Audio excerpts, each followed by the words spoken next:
송아 송생과학입니다. 오늘은 중력이 한 일과 운동에너지의 관계를 살펴보도록 하겠습니다. 운동에너지 파트에서 가장 어려운 파트이니까 잘 따라오시면 좋겠습니다. 높은 곳에 매달려서 정지해 있던 사과는 중력을 받아서 연직 아래 방향으로 이동을 하게 됩니다. 이처럼 중력이 작용하는 공간에서 높은 곳에 있는 물체가 일을 할 수 있는 능력을 가질 수가 있는 겁니다.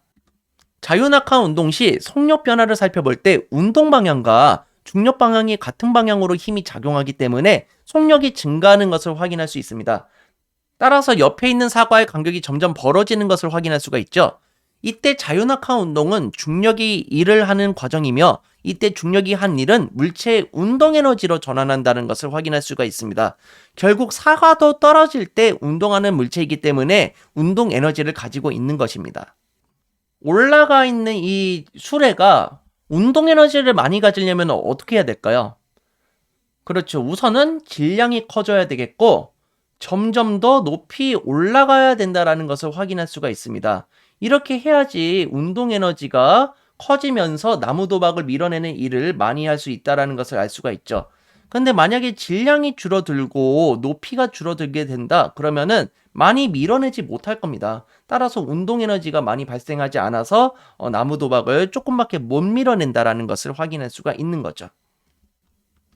다시 정리를 하면은 물체의 질량이 크고 물체의 낙하한 거리가 길수록 중력이 물체의 한 일의 양이 많아져서 물체의 운동의 에너지가 증가하게 되는 겁니다.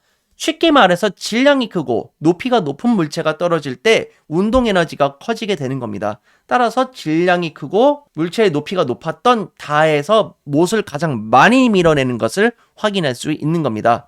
그러면은 이제 공식으로 한번 정리를 해보도록 하겠습니다. 중력의 한 일의 양은요, 힘 곱하기 이동거리였습니다. 중력의 크기를 우리가 뭐라고 하자고 했었죠? 무게라고 하자고 했었죠. 이 무게는 9.8 곱하기 질량으로 나타낼 수가 있었고 이동거리는 낙하한 거리로 나타낼 수가 있었습니다. 위치에너지 공식과 같다라는 것을 확인할 수가 있는데요.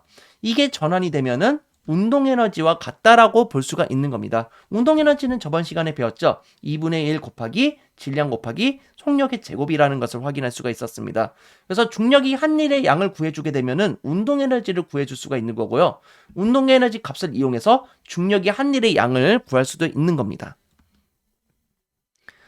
그래서 중력이 한 일의 양을 이렇게 표시를 할 수가 있었고 운동 에너지를 이러한 공식으로 활용할 수가 있죠. 여기서 주어진 수치를 이용해 가지고 위의 값으로 계산을 해서 운동 에너지를 구할 수도 있고 아래 값을 이용해 가지고 얼마만큼의 일을 했는지도 구할 수가 있는 겁니다. 그러면 이에 관련된 문제를 한번 풀어보도록 하겠습니다. 질량이 1kg인 매가 정지 상태에서 490m만큼 자유낙하 운동을 했대요.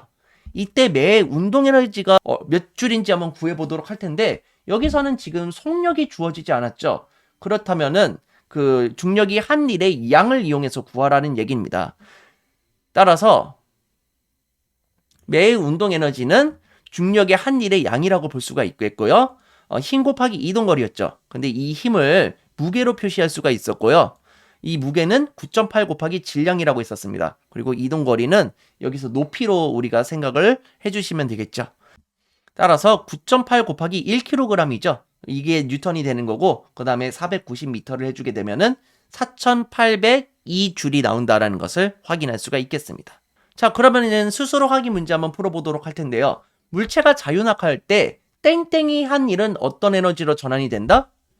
그렇죠. 중력이 한 일이 물체의 운동 에너지가 된다라는 겁니다. 따라서 여기 세 번째 그림을 보시면은 중력의 한 일이 추의 운동 에너지의 증가로 이어진다라는 것을 알 수가 있고요. 추의 말뚝의 한 일이 추의 운동 에너지 감소로 이어지게 된다는 것도 확인할 수가 있네요. 질량이 2kg의 물체가 10m 낙하할 때 증가하는 운동 에너지는 얼마인가?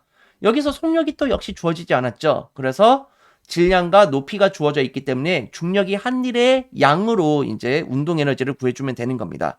따라서 W 중력이 한 일의 양은 위치 에너지 공식하고도 똑같은 거죠. 그래서 9.8 곱하기 2kg 곱하기 10m라고 볼 수 있겠고 따라서 196줄이 됩니다. 그래서 이게 바로 운동 에너지가 된다. 이렇게 확인을 해볼 수가 있겠습니다. 기준면으로부터 30m 높이에서 질량이 2kg인 드론이 10m/s의 속력으로 날고 있다. 드론의 위치 에너지와 운동 에너지는 각각 얼마인가? 위치 에너지를 따져줄 때는 높이에 관련된 걸로 이용해서 계산을 하면 되고요. 운동 에너지를 따져줄 때는 속력을 이용해서 계산을 해주면 되는 겁니다. 그래서 이 드론이 지금 날고 있는 상황은 위치 에너지와 운동 에너지가 공존하고 있는 상황이라는 것을 알 수가 있죠. 자, 그러면은 중력에 의한 위치 에너지를 한번 구해보면 되고 운동 에너지를 따로 구해보면 되는 건데요. 중력에 의한 위치 에너지 9.8 곱하기 질량 곱하기 높이였죠. 질량 몇 킬로그램? 2kg이었고 높이는 30m였습니다. 그렇기 때문에 이것을 계산하면은 588줄이 나온다는 것을 확인할 수가 있습니다. 운동 에너지 같은 경우는 지금 10m/s로 날아가고 있고 질량이 2kg이라는 걸 확인할 수가 있죠. 그래서 2분의 1 곱하기 2kg 곱하기 10m/s의 제곱으로 계산을 해주면 되는 거고요. 따라서 100줄이라는 것을 확인할 수가 있겠습니다. 자, 마지막 문제입니다. 운동 에너지에 관한 설명으로 옳은 것은 첫 번째, 속력이 비례한다? 아니죠. 속력의 제곱에 비례하는 거니까 틀렸고요. 질량에 반비례한다? 아니죠. 질량에 비례한다. 정지해 있는 물체라도 운동 에너지를 갖는다? 아니요. 속력이 있어야지 운동 에너지가 있는 겁니다. 자유낙하는 중력이 물체에 일을 하는 과정이다. 그렇죠. 중력이 한 일이죠. 그래서 따라서 답은 4번이라고 볼 수 있고요. 자유낙하 운동을 하는 물체의 운동 에너지는 질량과 관계가 없다? 아니죠. 질량이 클수록 운동 에너지가 커지기 때문에 5번도 틀린 말이라는 것을 알 수가 있습니다. 자, 다음 시간에는 위치 에너지의 예, 운동 에너지의 예도 살펴보고요. 위치 에너지랑 운동 에너지가 같이 있는 경우도 한번 살펴보도록 하겠습니다.